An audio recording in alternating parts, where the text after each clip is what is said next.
And Elon Musk, welcome to Qatar Economic Forum. How are you? Thank you for having me. I'm fine. How are you? I'm very pleased to have you with us. You know, among those people who have backed you financially over the years, since you last spoke here in 2022, a lot has changed in your life. You're not only running multiple companies, you were doing that then, but now you also have a role in government. So first of all, I hope you won't mind if from time to time I have to move you from one topic to another because we have a lot to cover in the time we have. That will be all right? Okay. Yes, well, let's start then with exactly the fact that you now have this combination of being a CEO and having a role as a government advisor. Tell me about your week. How does it work? What's the split of your time? Well, I travel a lot.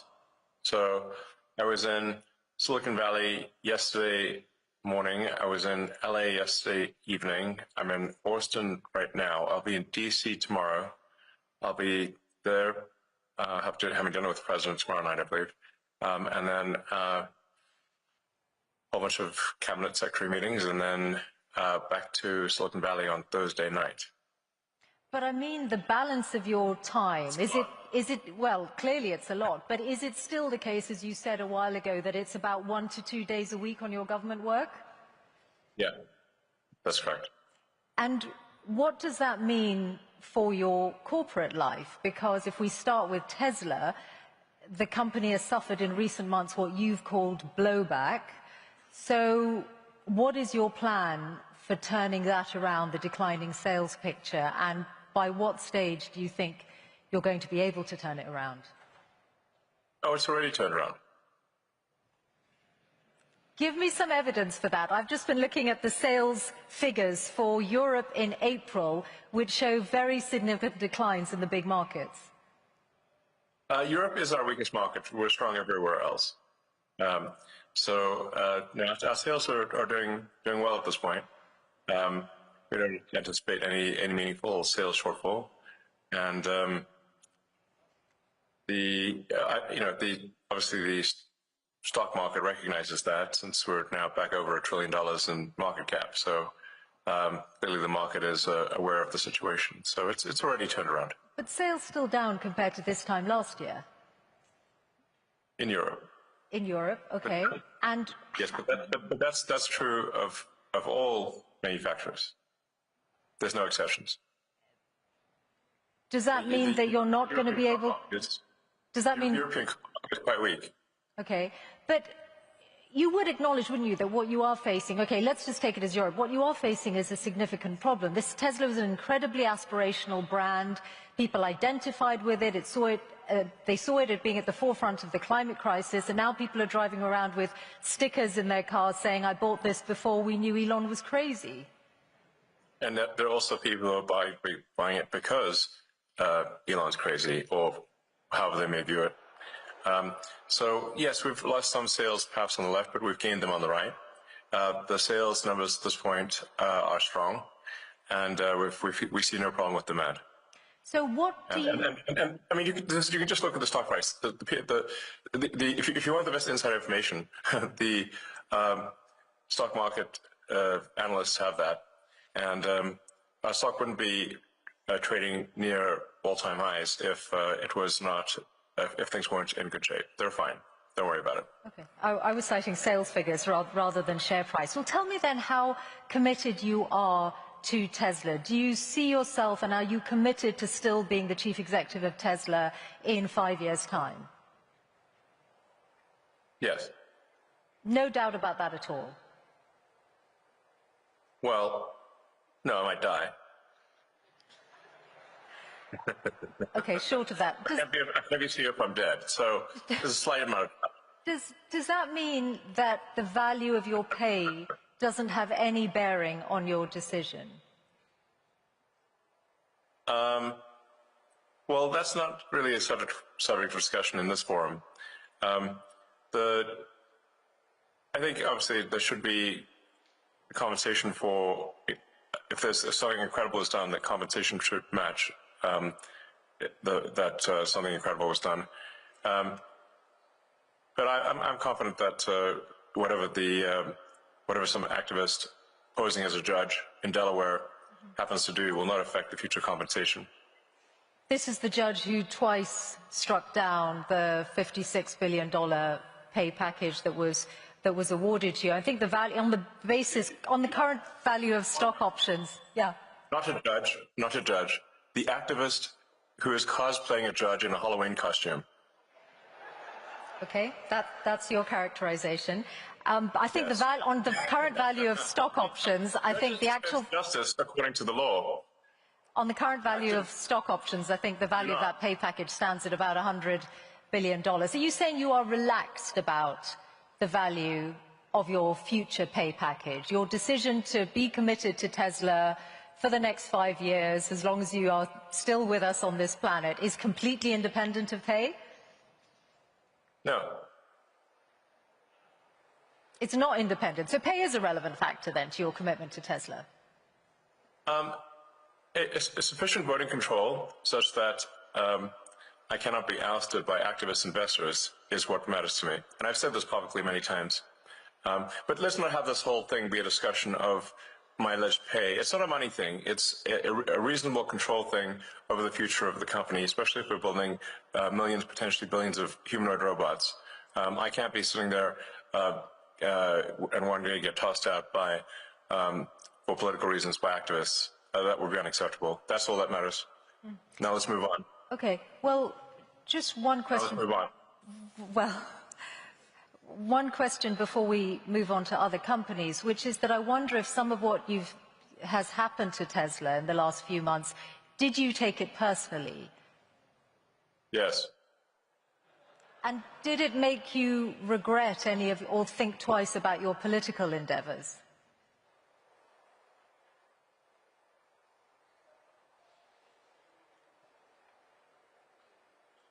Because it is. I did what needed to be done. The violent antibody reaction, and I'm not someone who's ever committed violence, and yet massive violence was committed against my companies. Massive violence was threatened against me. Who are these people? Why would they do that? How wrong can they be? They're on the wrong side of history. And that's an evil thing to do. To go and damage some poor innocent person's car?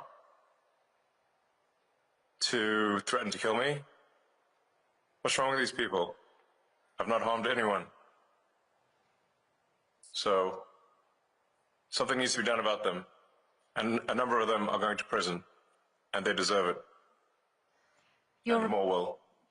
You're referring to the attacks on Tesla showrooms. But I think... Yeah.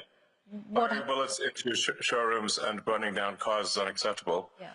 Those people will go to prison, and the people that funded them and organized them will also go to prison. Don't worry. But wouldn't you? We're coming for you. Wouldn't you?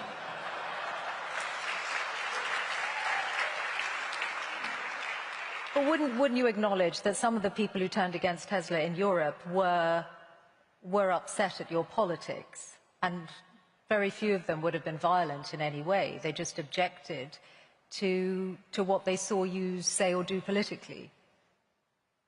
Well, it's certainly fine to object to political things, but it's not fine to resort to violence and hanging someone in effigy and death threats.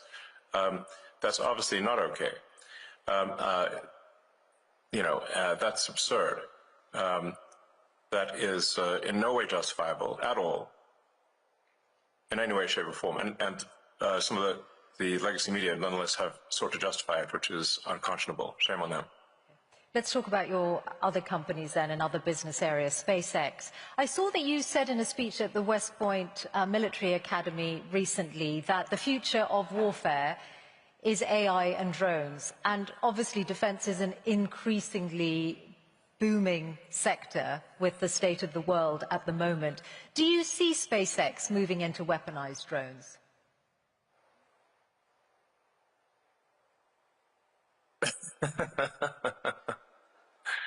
You certainly ask interesting questions that are impossible to answer. SpaceX is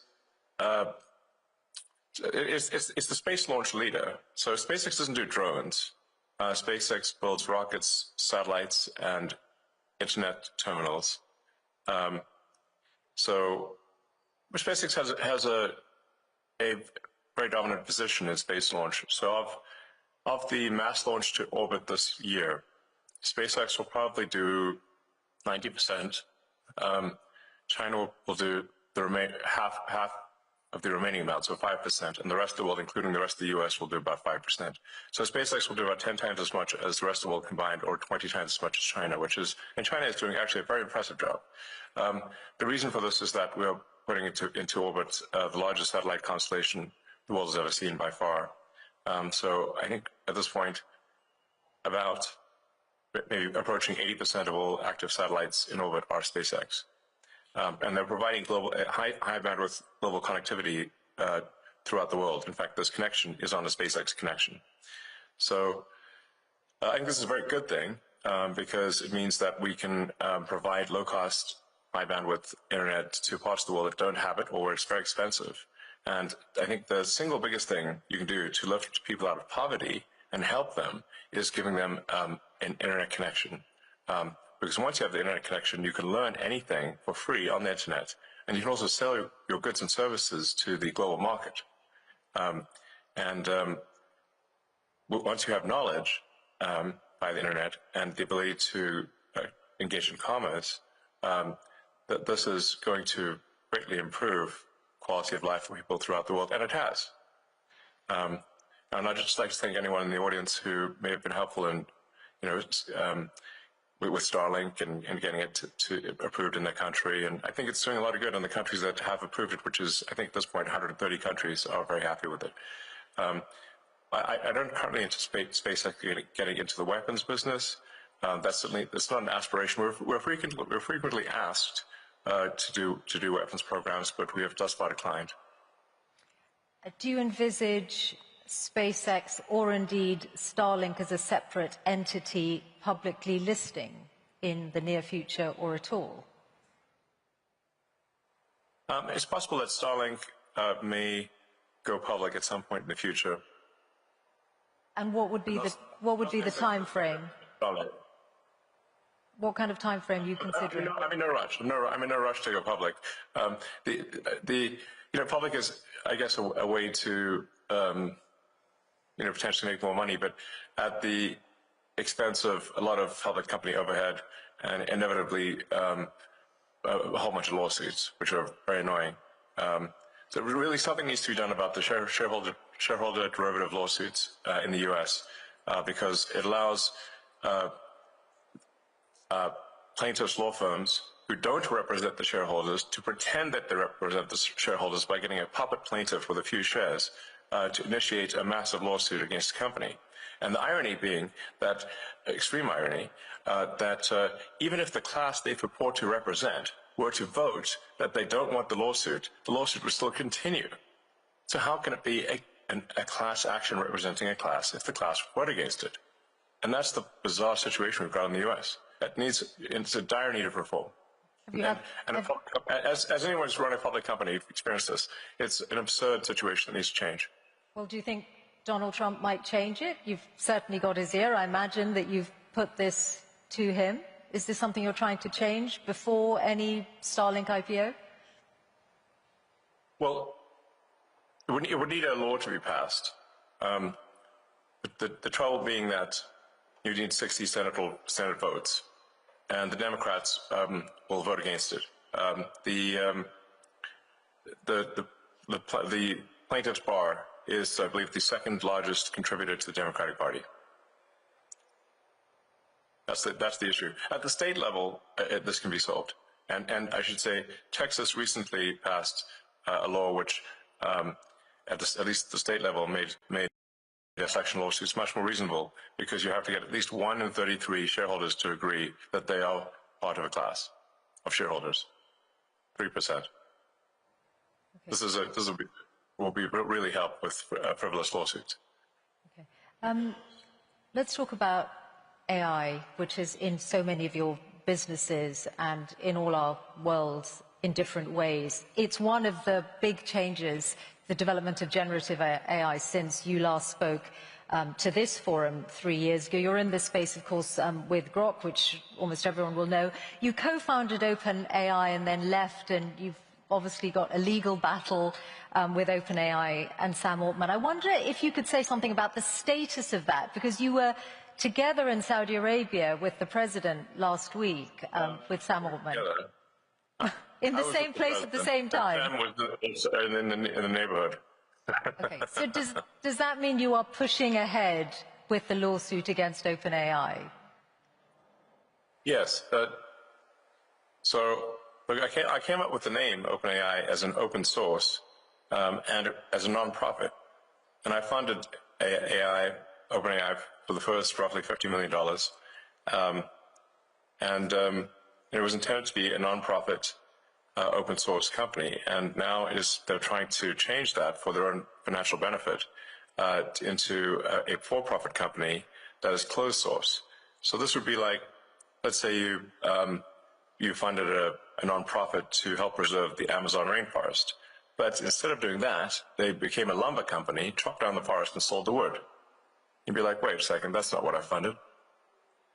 That's OpenAI. They've made some changes to their corporate structure, though, haven't they, since, in recognition of what you've said?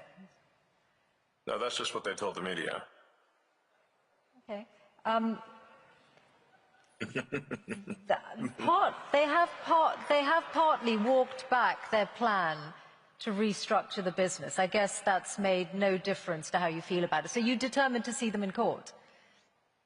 Of course.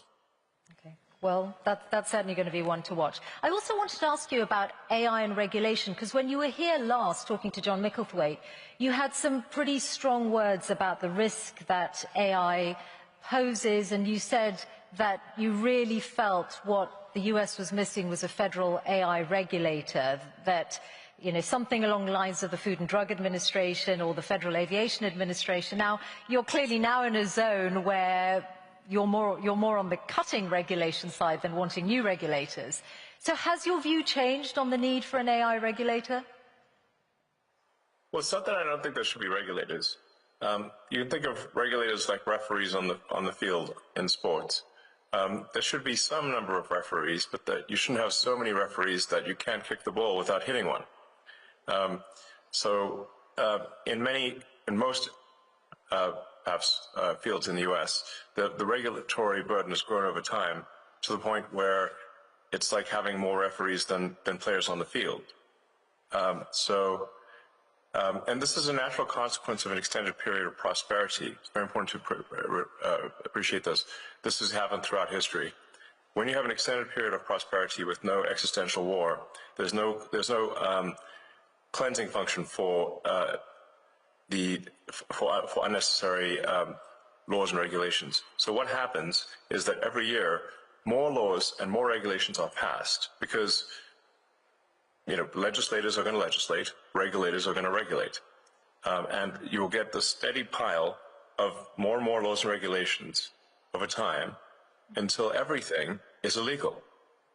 And let me give you an example of a truly absurd situation. Under the Biden administration, SpaceX was sued for not hiring asylum seekers in the U.S. Now, the problem is it's actually illegal for SpaceX under ITAR, International Traffic in Arms Regulations, to hire anyone who is not a permanent resident of the United States, because the premise being that they will take advanced rocket technology and return to their home country if they're not a permanent resident. So we're simultaneously in a situation where it is illegal to hire asylum seekers and is also illegal to hire asylum seekers. And the Biden's Department of Justice chose to prosecute us despite both paths being illegal. Damned if you do, damned if you don't. But my question was specifically about a regulator for AI, which you said 3 years ago was needed, and you said we need to be proactive on the regulation of AI rather than reactive. Have you changed your mind on that? No, of course not. No, of course not. What I'm saying is that there should be some referees on the field, a few referees, but you shouldn't have a field jam-packed with referees such that you could not kick a ball in any direction without hitting one. So the fields that have been around for a long time, such as automotive, so aerospace, the sort of food and drug industries, are over-regulated. But the new fields, like artificial intelligence, are under-regulated. In fact, there is no regulator at all. So there should be. So Do you still think that? Yes, I'm simply saying, which I think is just basic common sense, that you want to have at least you want to have a few referees in the field. You don't want to have an army of referees, but you want to have a few referees on any given field, in any given sport, or even any given arena, industrial arena, to ensure that public safety is taken care of. But you don't want to have so there's a proper number of referees. Like I said, it's actually very easy to visualize this when compared to sports. If the whole field is packed with referees, that would look absurd. But if there were no referees at all, your game's not going to be as good. Okay, so let's then talk about your new world, your role advising government. You are in this unique and unprecedented position of having billions of dollars worth of contracts with the federal government yourself, mostly through SpaceX, and also now an insider's knowledge of it because of DOGE. Can you see that there is a conflict of interest or a potential conflict of interest in broad terms just through that very fact? I don't think so, actually. There have been many advisors throughout history in the U.S. government and others who have had economic interests, and I am simply an advisor. I don't have formal power, and that's it. The president can choose to accept my advice or not, and that's how it goes. If there's a single contract that any of my companies have received that people think is somehow not was awarded improperly, it would immediately be front-page news, to say the least. And if I didn't mention it, certainly my competitors would. So if you're not seeing that, then clearly there's not a conflict of interest. There's another way, though, to look at it, that, for example, you have many competitors, whether it's companies like Boeing or companies who would like to do more of the kind of work you do for NASA, Blue Origin, Rocket Lab, and because DOGE is in every federal government department, you or people who work for DOGE, and you are the driving force behind it, have an insight into those companies' affairs and those companies' relationships with the federal government. No, all we do is we review the organization to see if the organization has departments that are no longer relevant, and then are the contracts that are being awarded good value for money? In fact, frankly, the bar is not particularly high. Is there any value for money in a contract? And if there isn't, then we make recommendations to the secretary. The secretary can then choose to take those actions or not take those actions, and that's it. And then any action that is as a function of DOGE is posted to the DOGE website and to the Doge.gov or at Doge handle on the X platform. So it's complete transparency, and I've not seen any case where, to the best of my knowledge, there's even been an accusation of conflict, because it is completely and utterly transparent. Okay. That's it. And what about the international dimension? Now, let's think about Starlink. Starlink is obviously a very, very good internet service. It's sought after all over the world. It's critical to the front line in Ukraine. It has also had more contracts coming its way, and there is some evidence that companies are allowing access to it because they want to be close to the Trump administration and send the right signal. So Bloomberg broke news today that the South African government is working around the rules on black ownership in order to allow Starlink in, and that is being done on the eve of the visit that President Ramaphosa is going to make to the White House. Do you recognize that as a conflict of interest? No, of course not. First of all, you should be questioning why are there racist laws in South Africa? That's the first problem. That's what you should be attacking. It's improper for there to be racist laws in South Africa. The whole idea with what Nelson Mandela, who was a great man, proposed was that all races should be on an equal footing in South Africa. That's the right thing to do, not to replace one set of racist laws with another set of racist laws, which is utterly wrong and improper. So that's the deal, that all races should be treated equally, and there should be no preference given to one or the other. Whereas there are now 140 laws in South Africa that give that basically are give strong preference to if you're a black South African, and not otherwise. And so now I'm in this absurd situation where I was born in South Africa but cannot get a license to operate in Starlink because I'm not black. Well, it looks Does like that that's seem about. right to It you? looks Does like that that. seem right to you? Looks like that's about to change. I just asked you a question. Please answer. Does that seem right to you? Well, those rules were designed to bring. Yes or no? Those rules were designed to bring about an era of more economic equality in South Africa, and it looks like the government has found a way around those rules for you. I asked you a question. This is your interview. Everyone wants to hear from you. I asked you a question. Yes or no? Not for Racist me. laws, yes or no? Not for me to answer. I have got a question for you about your government work, though, and the amount of savings. Why do you like racist laws? This is not for me to answer. Come on. Yes, it is. Now, you wouldn't be trying to dodge a question. You have to ask It's a question. difficult for I you answer to my answer. question. No, you answer mine. I think if you, I'm sure you can have that conversation directly with the South African government if you want to. I want to ask you about the total. I can't believe it. That's not good. I want to ask you about the total Why do you amount. like racist laws? I want to ask you about the total amount that you're planning to save through Doge's work. Before the election, you said it was going to be at least 2 trillion. The number currently on doge.gov is $170 billion. That's a big change. What happened to the 2 trillion? Well, do you expect it to happen immediately? Well, is it going to happen? Because Doge is supposed to run till next July. I mean, your question is absurd in its fundamental premise. Are you assuming that on day, within a few months, there's an instant 2 trillion saved? No, I'm not at all. I'm just asking, is that still your aim then? Is it still your aim to get to 2 trillion? Have we not made good progress given the amount of time? That's exactly what I'm asking. So is it still your aim to go from 170 billion to 2 trillion? The ability of Doge to operate is a function of whether the government, and this includes the Congress, is willing to take our advice. We're not the dictators of the government, we are the advisors. And so we can advise, and the progress we've made thus far, I think, is incredible. The Doge team has done incredible work.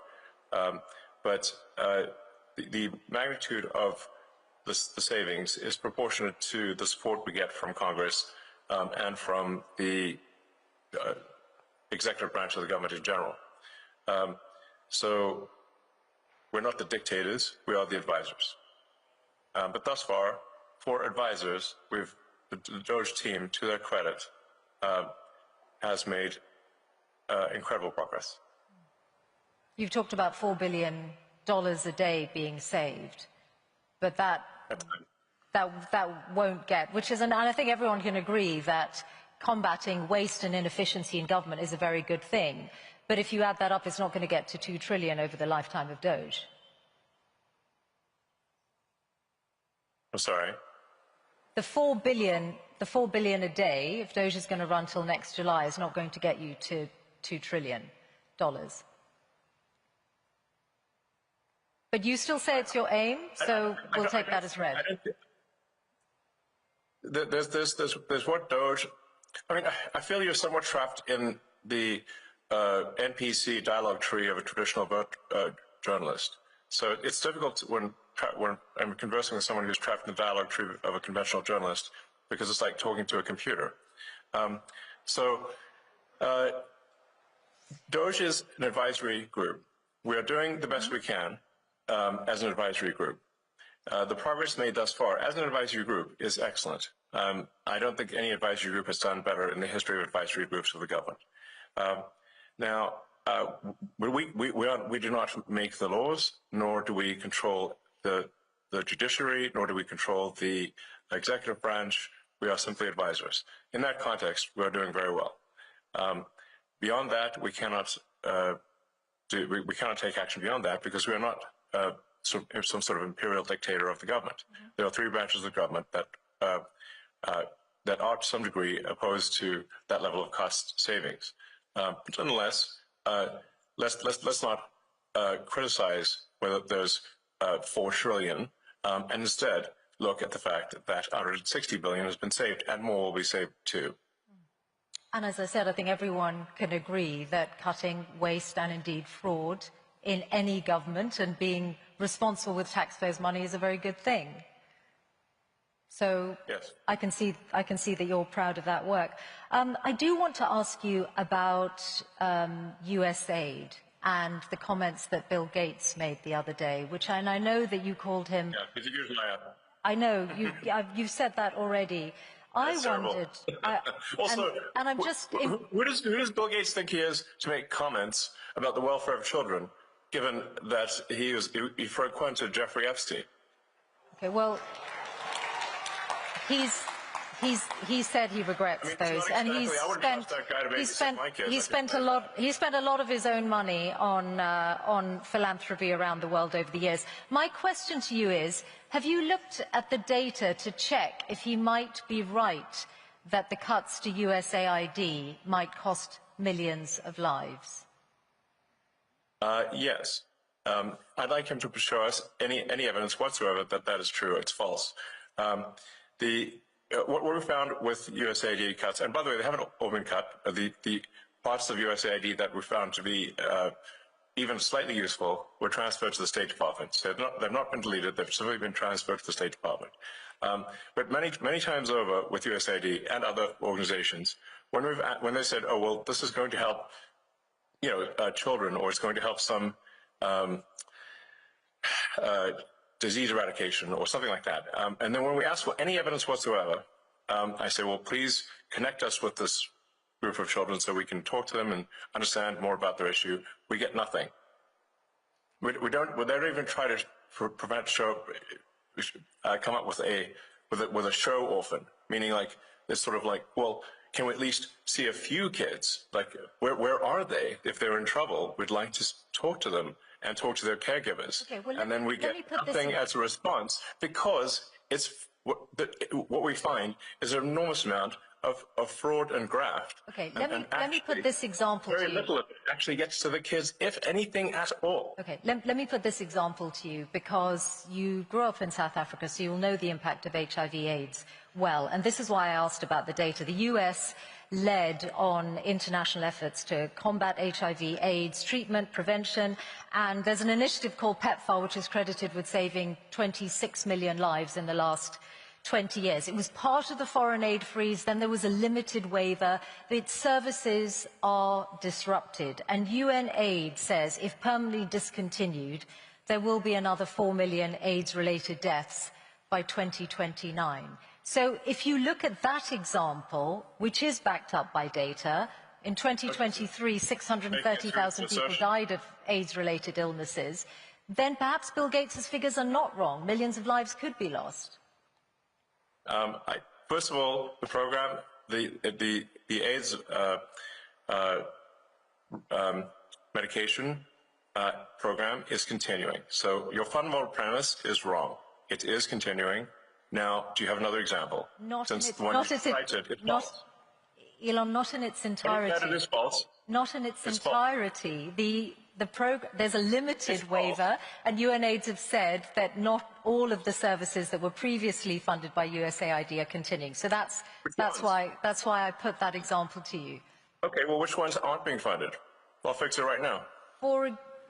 Okay, well, actually, they're all on the UNAIDS website, so you'll be able to see them. But mostly they are to do with prevention, and, for example, the rollout of a drug called lenacapavir, which was hailed as one of the biggest breakthroughs against AIDS for many years, which came out last year. So if you are, perhaps, I'm sure UNAIDS would be delighted if you're able to look at that again. Yes, but well, if in fact this is true, which I doubt it is, then we'll fix it. Okay, fine. So, finally, your political influence. I wondered whether you have decided yet how much you're going to spend on the upcoming midterms. Is it you spent a lot more money on the last US election than you envisaged when you were speaking here 3 years ago? Are you going to continue to spend at that kind of level on future elections? I think in terms of political spending, I'm going to do a lot less in the future. And why is that? I think I've done enough. Is it because of blowback?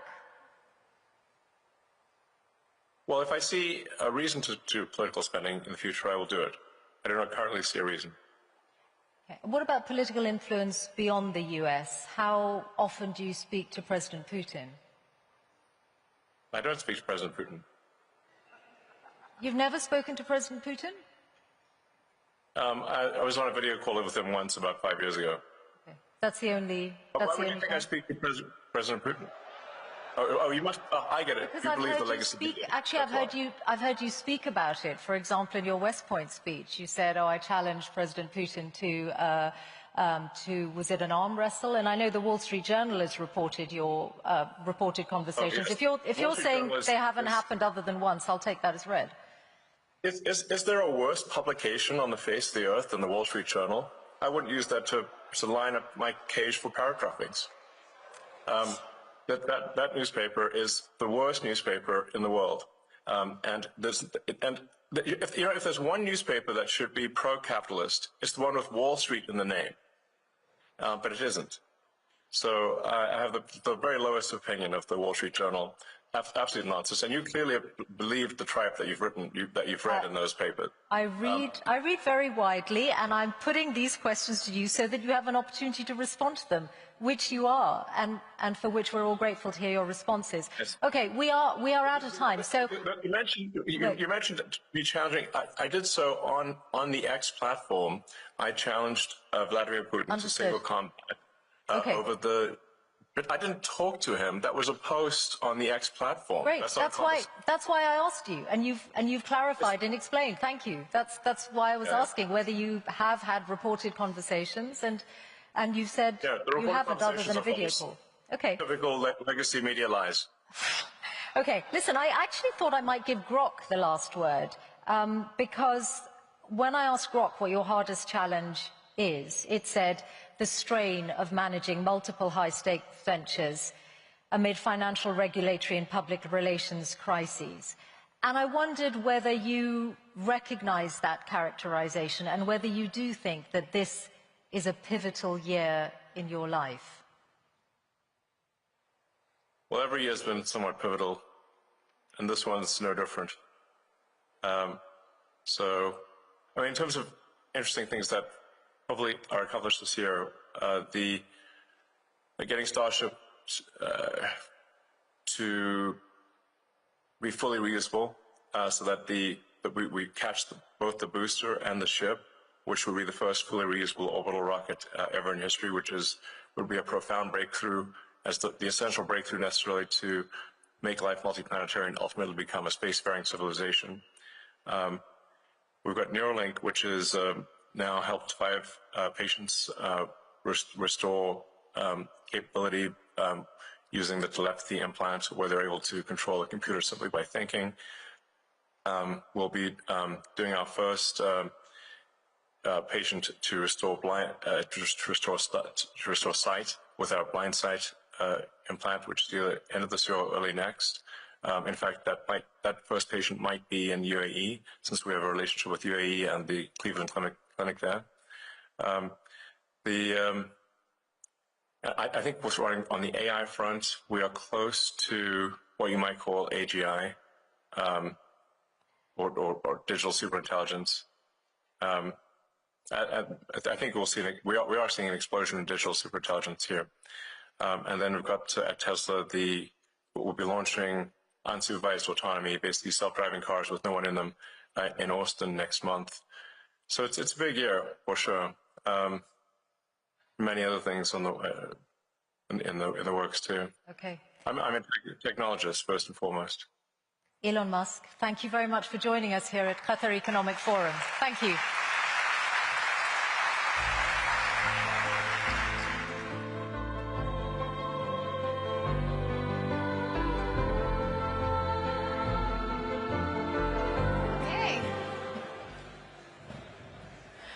I'm not sure how I'm going to top that, everybody.